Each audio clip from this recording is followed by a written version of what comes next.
यूं तो पुष्पा हर किसी को यही ज्ञान देती कि बेटी और बहू एक समान होती है, पर खुद पुष्पा अपनी बहू बेटी में फर्क किया करती थी।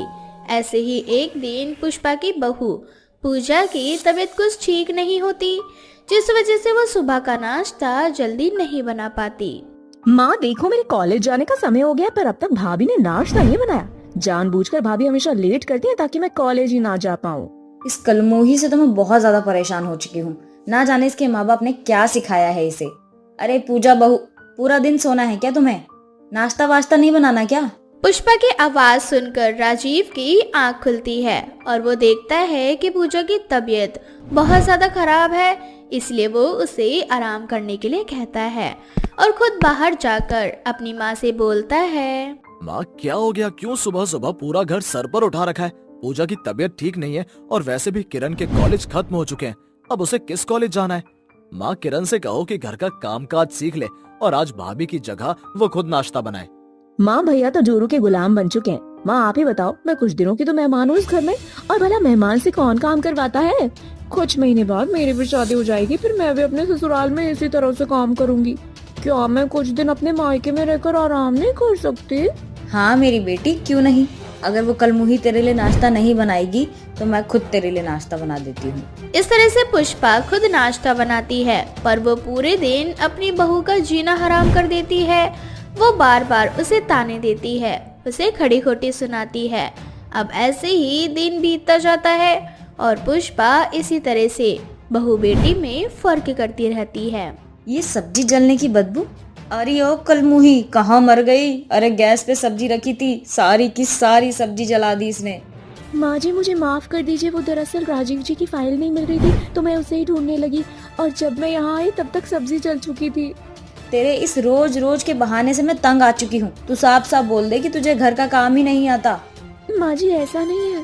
अगर ऐसा नहीं है तो फिर कैसा है? कभी तेरी तबीयत खराब हो जाती है, कभी तू खुद कहीं चली जाती है, कभी तो तुझसे सब्जी जल जाती है। अगर तेरी माँ ने तुझे कुछ भी ढंग से सिखाया होता ना, तो आज तुझे ससुराल में इस तरह से ताने सुनने को ना मिलते। इस तरह से एक बार फिर पुष्पा अपनी बहू को खड़ी खोटी सुनाने लगती है। अब ऐसे ही समय बीतता है और एक दिन किरण सब्जी बनाती है और इसी बीच किरण का फोन आ जाता है। किरण फोन पर इतनी व्यस्त हो जाती है कि वो भूल ही जाती है कि उसने गैस पर सब्जी रखी है।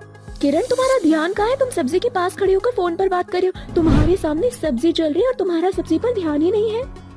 ओह शिट, अब क्या करूँ? पूजा जली हुई सब्जी को फेंक ही रही होती है कि तभी वहाँ पुष्पा आ जाती है, और जब ये बात पुष्पा को पता चलती है तो वो किरण को डांटने के बजाय उसे शाबाशी देती है। अरे किरण बेटा, तू इतनी परेशान क्यों होती है? सब्जी ही तो थी, जल गई। और वैसे भी कभी कभी गलतियां हो जाती हैं। तेरी भाभी है ना, वो सब कुछ संभाल लेगी। चल तू मेरे साथ बैठकर टीवी देख। और बहू, तू अच्छे से खाना बना लेना, कल की तरह नमक तेज मत करना। माँ जी दूसरों से तो बड़ा कहती फिरती है कि मैं बहू और बेटी में फर्क नहीं करती, पर माँ जी हमेशा बहू और बेटी में फर्क करती हैं। मुझसे जरा सी भी गलती होती है तो माँ जी मुझे कितनी खरी खोटी सुनाती हैं, और वही बेटी से कितनी भी बड़ी गलती क्यों ना हो जाए, हमेशा उसे शाबाशी ही देती है। इस तरह का भेदभाव देखकर पूजा को बहुत बुरा लगता है और ये सब कुछ पूजा के ससुर देख लेते हैं और उसे पुष्पा की ये हरकत जरा भी रास नहीं आती। इसलिए पूजा के ससुर पूजा का साइड लेते हुए पुष्पा से कहते हैं। पुष्पा, बहू बेटी में इतना भेदभाव अच्छी बात नहीं है। आखिर पूजा बहू भी किसी के घर की बेटी है, हमें उसे भी अपनी बेटी की ही तरह प्यार करना चाहिए। कभी कभी उसकी गलतियों को भी माफ कर दिया करो, जैसे तुम किरण की गलतियों को माफ करती हो। देखिए जी, मैं अपनी बहू को अपनी बेटी मानती हूँ, इसीलिए उसे डांटती रहती हूँ। और अगर मैं उसे अपनी बहू मानती ना तो उसे कुछ कहती ही नहीं। और रही बात किरण की, तो वो तो बस कुछ ही दिन की मेहमान है। कल को उसकी शादी हो जाएगी, ससुराल चली जाएगी वो, फिर मैं किससे अपना लाड प्यार दिखाऊंगी। और रही बात मेरी बेटी की, तो कृपया करके उसे कुछ ना कहें, जो होगा वो अच्छा ही होगा। इस तरह से पुष्पा अपने पति का मुंह बंद कर देती है।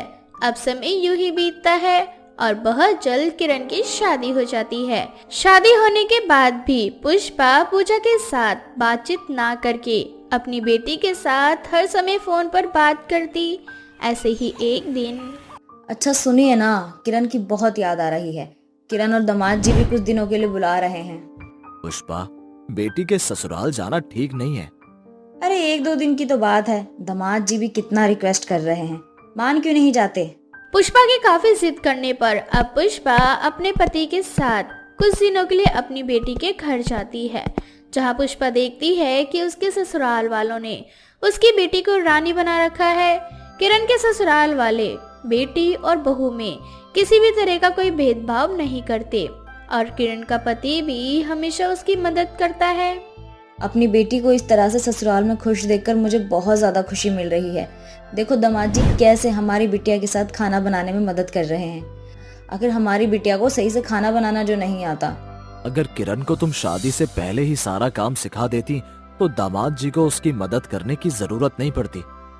आप तो बस चुप ही करिए, जब भी मुंह खोलते हैं ना तो उल्टा ही बोलते हैं। दामाद जी मेरी बिटिया के साथ खाना बनाने में मदद कर रहे हैं, ये बहुत अच्छी बात है और ऐसे ही पति पत्नी के बीच प्यार बढ़ता है। इस तरह से पुष्पा 2 दिन अपनी बेटी के घर रहती है और उसे अपनी बेटी और उसके ससुराल वालों से मिलकर बहुत अच्छा लगता है। 2 दिन बाद जब पुष्पा अपने घर जाती है तो वो देखती है कि उसके घर पर उसका बेटा उसकी बहू की खाना बनाने में मदद कर रहा है।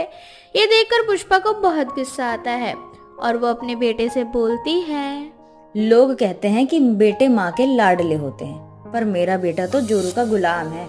हर समय अपने जोरू के आगे पीछे घूमता रहता है। आज से पहले कभी माँ के साथ खाना बनवाने में मदद नहीं करवाई इसने और माँ के जाते ही बीवी के साथ खाना बनवा रहा है। माँ, पूजा घर में अकेली थी और आप लोग 2 दिन बाद घर आ रहे थे, इसलिए मैंने और पूजा ने सोचा कि आपका फेवरेट खाना बनाया जाए, बस इसलिए मैं उसकी थोड़ी मदद करने लगा। राजीव, तू तेरी माँ का बेटा है और तेरी माँ नहीं चाहती कि तू उसकी बहू की मदद करे। वो बात अलग है कि तेरी माँ को बहुत अच्छा लगता है जब उसका दामाद तेरी बहन की मदद करता है। तू एक काम कर, अपनी माँ को ना किरण के घर छोड़ा, क्या पता वहां रहने से इसे समझ आ जाए कि बेटी बहू एक समान होती है। हमें उनमें भेदभाव कभी नहीं करना चाहिए। पिताजी, आप माँ जी को ऐसे मत बोले। माँ जी सच में मुझे प्यार करती हैं, मुझे अपनी बेटी मानती हैं, तभी तो हक जताते। घर वालों की ऐसी बातें सुनकर आज पहली बार पुष्पा को अपनी गलती का एहसास होता है। अब पुष्पा बहू बेटी में भेदभाव करना छोड़ देती है और जो काम पूजा को नहीं आता वो काम खुद पुष्पा उसे बड़े ही प्यार से सिखाती है और इस तरह से अपनी बहू को बेटी का दर्जा देती है।